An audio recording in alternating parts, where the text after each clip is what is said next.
Assalamualaikum. Welcome to new lecture. Here we will discuss the congruency of two triangles. ठीक है, अब देखिए congruency of triangles को discuss करने के लिए ना बेसिकली हम टू ट्राइंगल्स डिस्कस करते हैं. ठीक है, और two triangles are said to be congruent.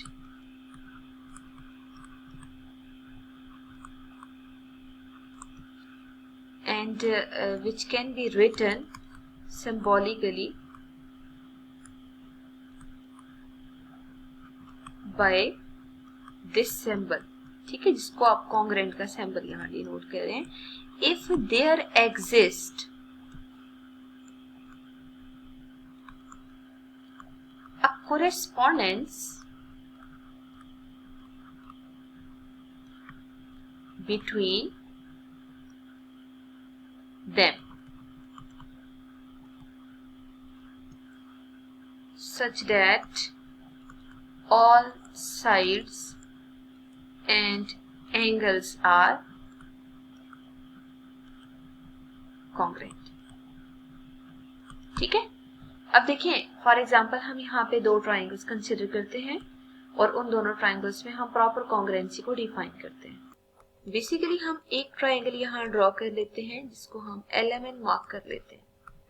ठीक है, और एक और मजीद ट्राइंगल हम यहाँ डिफाइन करते हैं जो दिखने में सेम लग रही हो. ठीक है, और उसको PQR मार्क कर लेते हैं. अगर हमने in the correspondence of LMN and PQR congruency define करनी है तो बेसिकली देखें हमने कोरेस्पोंडिंग साइड्स और एंगल्स को इक्वल करना है. ठीक है, तो बेसिकली अगर इसके साइड्स और एंगल्स इक्वल हुए तो दोनों कॉन्ग्रुएंट होंगे. अब देखिए यहाँ पे साइड्स में सबसे पहले LM साइड लेते हैं तो LM के कोरेस्पोंडेंस में कौन सी साइड आ रही है?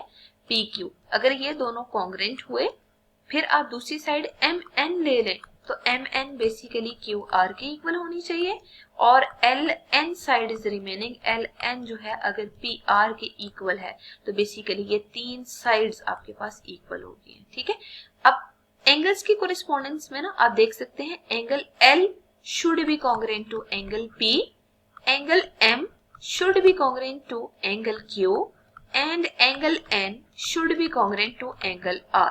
ठीक है, आप देख सकते हैं कि ये हमने कोरेस्पोंडेंस बेसिकली यहाँ पे शो की है. जैसे देखिए आपने L को P के इक्वल किया है. ठीक है, M को Q के इक्वल किया है और फिर अगर N एंगल है तो उसको R के इक्वल किया है.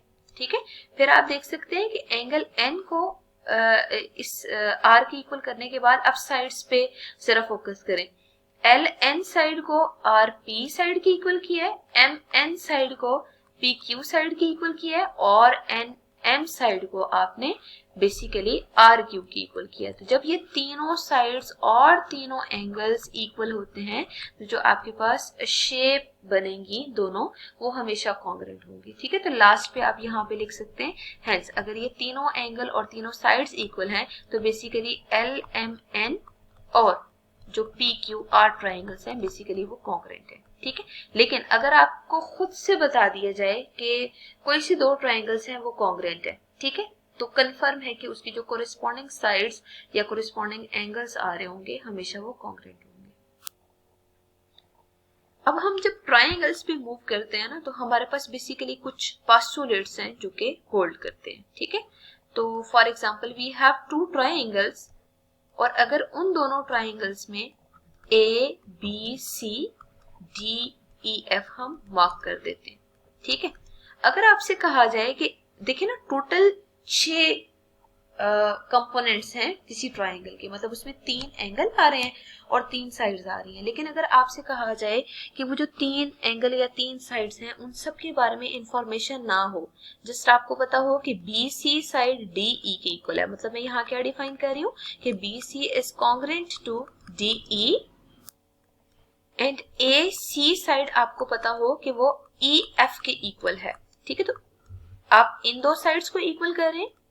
फिर आपको ना इनमें इंक्लूडेड एंगल के बारे में इंफॉर्मेशन हो जिसको मैं यहाँ पे 3 लाइंस से शो कर रही हूँ. ठीक है, मतलब जस्ट ये सिंबॉलिक नोटेशन है कि अगर आपके पास ये जो एंगल है एंगल C कॉन्ग्रुएंट है एंगल E के, तो आप खुद देख सकते हैं कि this is side here and this is also side and this is angle, ठीक है। दो साइड्स और एक एंगल इक्वल है। अगर दो साइड्स और उनका इंक्लूडेड एंगल इक्वल आ रहा है ना, तो बेसिकली यहाँ पे एस एस ए कॉन्ग्रेंट है एस एस ए के। व्हाट डज इट मीन कि पहले ट्राइंगल के side side angle second triangle के साइड साइड एंगल्स के इक्वल आ रहे हैं, मतलब कोरिस्पॉन्डिंग साइड्स और कोरिस्पॉन्डिंग एंगल इक्वल हो रहे हैं। तो कंफर्म है वो जो आपने दो ट्राइंगल्स लिए हैं वो लाजमी कॉन्ग्रेंट होंगी, ठीक है। मतलब ये पोस्टुलेट है जो कि एग्जिस्ट कर रहा है, और ये हमेशा ट्राइंगल्स में अगर कोई सी तीन चीजें इक्वल हो जाती हैं और उनमें अगर S S A is congruent to S S A result hold कर रहा है, तो बेसिकली इसे हम कहते हैं ये एस एस ए पोस्टुलेट है, ठीक है। तो बेसिकली जब हम डिनोट करते हैं ना इसको, या तो आप प्रॉपर लिख लें S S A is congruent to S S A, ठीक है, या इसी की जगह अगर आप एस एस ए पोस्टुलेट, मतलब वर्ड पोस्टुलेट का मतलब ये होता है कि corresponding sides of other triangle के अगर ये इक्वल हैं तो मस्ट है कि ये दोनों ट्राइंगल्स इक्वल होंगे। अब देखिए इसमें ही अगर देखा जाए ना, there is no information for the side A, B and D, F, ठीक है। और इसी तरह एंगल D और एंगल B के बारे में भी कोई इंफॉर्मेशन नहीं है, एंगल A और एंगल F के बारे में भी कोई इंफॉर्मेशन नहीं है। तो देखिए इन सब की कोरिस्पोंडेंस में आपको गिवन नहीं है कि ये कॉन्ग्रेंट है या नहीं है, जस्ट आपको ये तीन साइड्स या ये जो एंगल आ रहे हैं इनके बारे में रिजल्ट गिवन है। तो बेसिकली कंफर्म है कि जब कोई सी तीन चीजें इक्वल हो जाती हैं, उसमें दो साइड्स और एक एंगल इक्वल हैं, तो ये पोस्टुलेट अगर एग्जिस्ट कर रहा हो तो कंफर्म है कि बाकी साइड्स और एंगल जिनके बारे में कोई इंफॉर्मेशन नहीं है वो भी मस्ट है कि कॉन्ग्रेंट होंगे, ठीक है। तो मतलब आप ऐसा करें, अपनी सेटिस्फेक्शन के लिए आप यहाँ पे दो फिगर्स ड्रॉ कर लें ऑन प्लेन, ठीक है, और उसमें मेजरमेंट्स अपनी चॉइस के ले लें। जैसे ए बी अगर 5 सेंटीमीटर ले रहे हैं तो डीई भी 5 सेंटीमीटर ले लें, ठीक है।